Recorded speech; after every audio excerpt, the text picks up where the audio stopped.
कधी कधी डाळ भिजवायला विसरलात का आणि इन्स्टंट मेदूवडा खायची इच्छा झाले तर मग हा इन्स्टंट रवा मेदूवडा फक्त तुमच्यासाठी।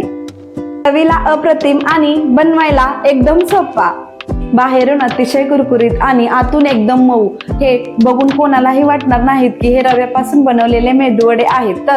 तर चला तर मग या रेसिपीला सुरुवात करूया। यासाठी मी 1 वाटी रवा घेतलेला आहे, तो मी बारीक गरा घेतलेला आहे।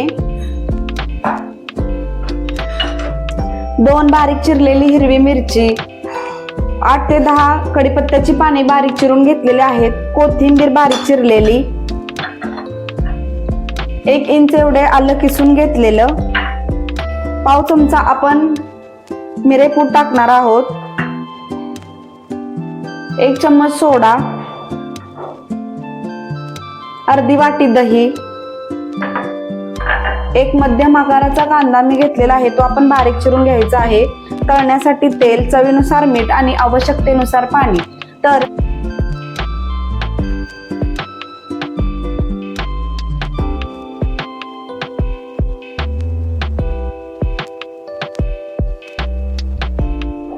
इथं आपला कांदा चिरून झालेला आहे एकदम बारीक। हे मॅशर खूप उपयुक्त आहे बारीक कांदा चिरण्यासाठी। तर पहिल्यांदा आपण या बाउल मध्ये हा 1 वाटी रवा, हे अर्ध वाटी दही,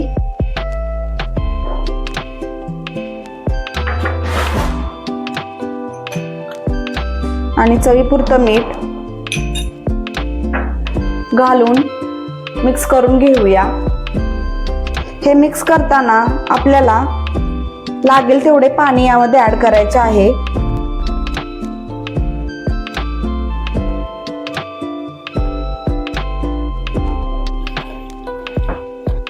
आणि हे मिश्रण आपल्याला घट्ट करायचे आहे, जास्त पातळही करायचे नाही। अशा प्रकारे मिक्स करून घ्या आणि हे 15 ते 20 मिनिट आपण झाकून ठेवूया रवा भिजण्यासाठी।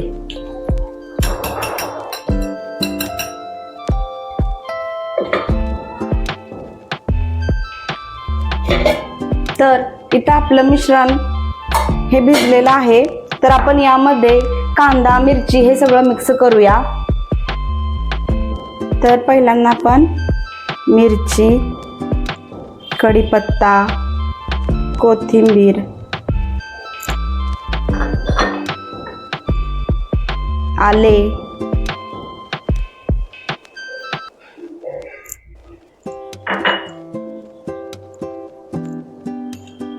ही पाव चमचा मिरेपूड आणि हा कांदा यामध्ये मिक्स करून घेऊया। चवीपुरतं मीठ आणि हे मिक्स करून घेऊया।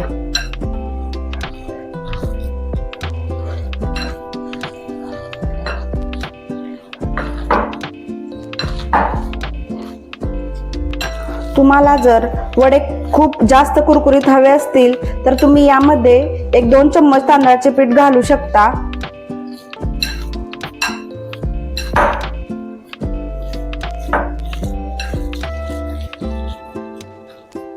हे मिक्स झालेलं आहे, आता आपण याच्यामध्ये 1 चम्मच सोडा टाकणार आहोत,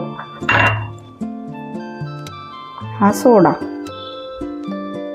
आणि हेही मिक्स करून घेऊया। सोडा टाकल्यावर चांगलं मिक्स करून घ्या।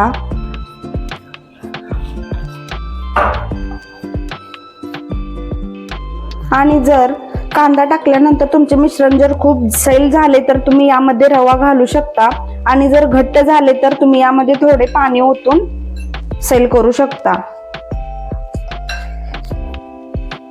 इथं आपलं मिश्रण मिक्स झालेलं आहे, तर आपण वडे करण्यासाठी सुरुवात करूया।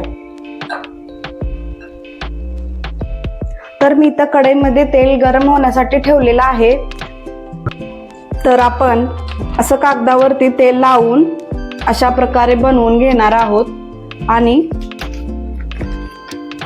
तेलामध्ये सोडायचं।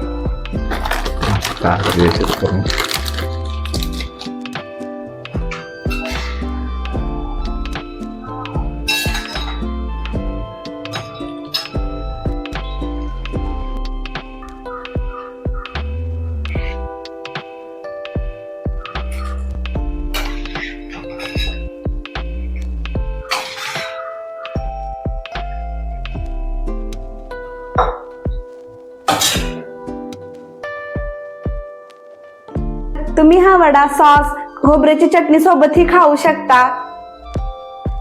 तर असा हा झटपट होणारा रवा मेदू वडा तुम्ही घरी नक्की ट्राय करा। व्हिडिओ आवडला असेल तर माझ्या चॅनलला लाईक, शेअर, कमेंट, सबस्क्राईब करा आणि माझा हा व्हिडिओ तुम्ही तुमच्या सर्व मित्रमैत्रिणींसोबत शेअर करा। धन्यवाद।